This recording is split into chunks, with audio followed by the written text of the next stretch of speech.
Jesus who strengthen us. The moment na hindi mo na kaya, baka nalalayo ka sa source. Lapit ka ulit sa Panginoon. Hindi mo talaga kaya ang buhay apart from the Lord. Habang tumatanda tayo, napupuno tayo ng mga karanasan na kahit sa isip at panaginip, hindi mo siya inakalang mangyayari sa'yo. Nandyan po kayo? Walang taong nangarap, ay, pangarap kong mabigo someday. Meron po ba na? Ay, pangarap kong magkasakit, cancer someday. May ganun po ba? Wala po! Wala! Pero let me tell you this, ang buhay ay buhay ng labanan. Pangatlong beses ko nang sasabihin, between good and evil.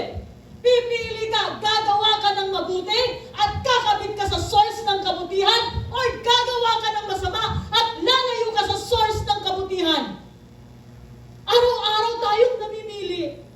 At araw-araw pinatutunayan ng Panginoon na ang taong nagtitiwala sa Kanya, kailanman hindi nagkukulang. The Lord is our shepherd. We will lack nothing, even wisdom. Nandiyan po kayo? Kapag ang tao humiwalay sa Diyos, doon na nagsisimula ang iba't ibang kapahamakan.